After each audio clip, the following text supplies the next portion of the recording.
Pagi hari memetik melati, harumnya semerbak sepanjang hari. Hidup sederhana, penuh syukur di hati, membuat keluarga ada damai di hati. Apa artinya hidup sederhana dan penuh rasa syukur dalam keluarga? Kita akan membahasnya di sini dalam program Kapas. Keluarga Allah pasti akan ke surga.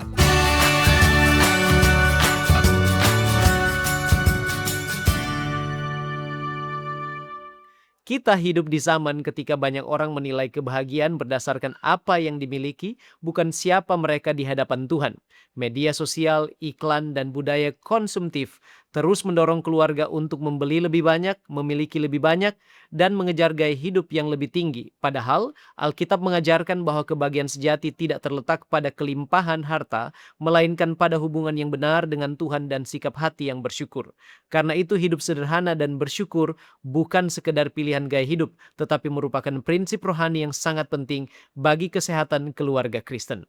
Hidup sederhana bukan berarti hidup miskin atau menolak berkat Tuhan. Hidup sederhana berarti, yang pertama, menggunakan berkat Tuhan dengan bijaksana. Yang kedua, memisahkan kebutuhan dari keinginan. Yang ketiga, tidak hidup untuk pamer atau mencari pengakuan. Yang keempat, merasa cukup dengan apa yang Tuhan sediakan. Dan yang kelima, menjadikan Tuhan sebagai pusat kehidupan, bukan harta benda. Orang yang hidup sederhana tidak diperbudak oleh materi. Sementara bersyukur adalah sikap hati yang mengakui bahwa segala sesuatu yang kita miliki berasal dari Tuhan. Bersyukur berarti yang pertama, menghargai apa yang sudah ada. Yang kedua, tidak terus-menerus mengeluh. Yang ketiga, tetap percaya kepada Tuhan dalam kelimpahan maupun kekurangan. Yang keempat, melihat berkat Tuhan setiap hari.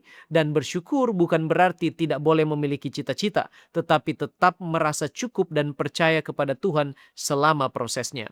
Nah, mengapa banyak keluarga modern ini menolak untuk hidup sederhana dan bersyukur bila hidup dalam kemewahan saja?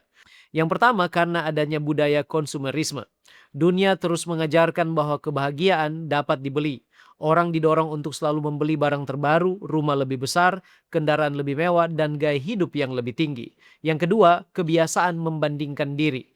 Media sosial membuat orang melihat keberhasilan orang lain setiap hari. Akibatnya muncul perasaan, mengapa hidup mereka lebih baik? Mengapa saya belum memiliki ini dan itu? Ingat, suka membanding-bandingkan adalah musuh rasa syukur. Yang ketiga, keserakahan hati manusia. Sejak kejatuhan manusia dalam dosa, manusia cenderung tidak pernah puas. Ketika satu keinginan terpenuhi, muncul keinginan yang baru. Dan yang keempat, kurangnya kepercayaan kepada Tuhan. Sebagian orang merasa harus mengendalikan semuanya sendiri. Mereka takut kekurangan sehingga terus mengejar lebih banyak tanpa batasnya. Nah, apa jadinya bila keluarga tidak hidup sederhana dan bersyukur? Yang pertama, terjebak utang dan masalah keuangan.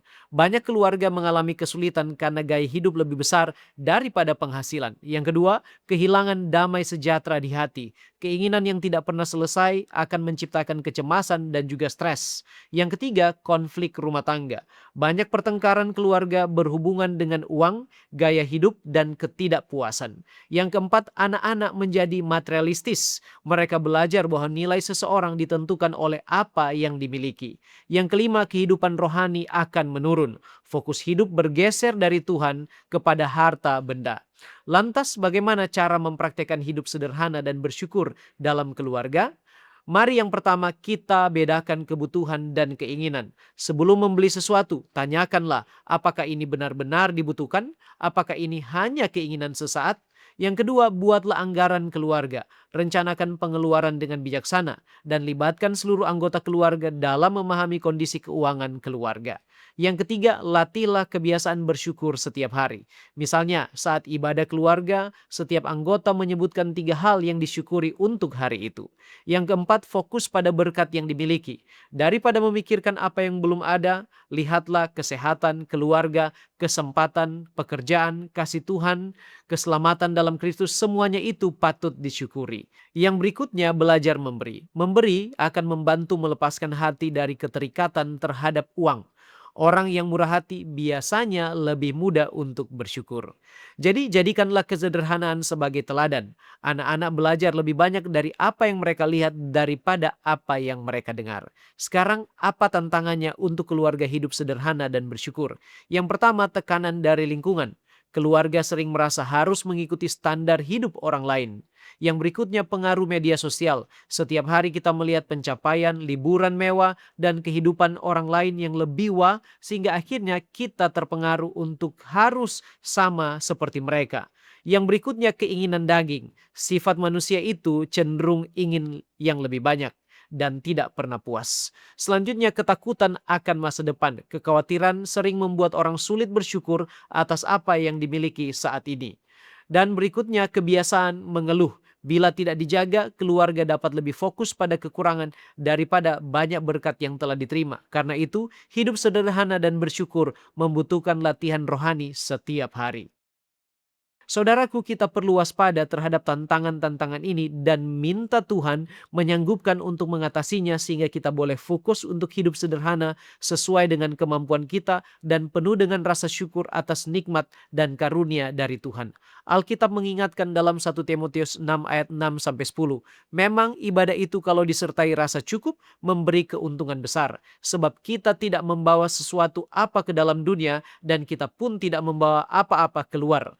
Asal ada makanan dan pakaian cukuplah. Tetapi mereka yang ingin kaya terjatuh ke dalam pencobaan, ke dalam jerat, dan ke dalam berbagai-bagai nafsu yang hampa dan yang mencelakakan, yang menenggelamkan manusia ke dalam keruntuhan dan kebinasaan. Karena akar segala kejahatan ialah cinta uang. Sebab oleh memburu uanglah beberapa orang telah menyimpang dari iman dan menyiksa dirinya dengan berbagai-bagai duka.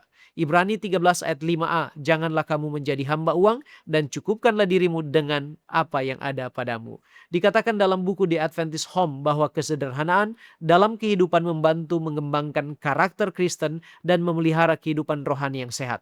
Kepuasan hati yang sejati tidak ditemukan dalam usaha memperoleh lebih banyak lagi, tetapi dalam rasa syukur atas berkat-berkat yang telah diterima. Sebagai kesimpulan, hidup sederhana dan bersyukur bukan berarti hidup tanpa kemajuan atau menolak berkat-berkat Tuhan. Sebaliknya, hidup sederhana adalah menggunakan berkat Tuhan dengan bijaksana, sementara bersyukur adalah menghargai setiap pemberiannya dengan hati yang penuh dengan sukacita. Di tengah dunia yang terus berkata, milikilah lebih banyak dan lebih banyak lagi, Tuhan mengajarkan kita untuk berkata, aku cukup karena Tuhan telah memelihara hidupku. Keluarga yang hidup sederhana akan lebih mudah mengalami damai sejahtera. Keluarga yang bersyukur akan lebih kuat menghadapi kesulitan. Dan keluarga yang menjadikan Tuhan sebagai sumber kepuasan tertinggi akan menemukan sukacita yang tidak bergantung pada keadaan. 1 Tesalonika 5 ayat 18, mengucap syukurlah dalam segala hal, sebab itulah yang dikehendaki Allah di dalam Kristus Yesus bagi kamu. Mari jadikan rumah tangga kita tempat di mana kesederhanaan dihargai, rasa syukur dipelihara, dan Tuhan dimuliakan dalam setiap berkat yang kita terima. Demikianlah pembahasan kita kali ini, dan bila sahabat Kapas merasa diberkati, jangan lupa untuk like dan komen, serta bagikan tayangan ini supaya semakin banyak orang lagi yang diberkati. Tuhan Yesus memberkati kita sekalian, dan salam Kapas.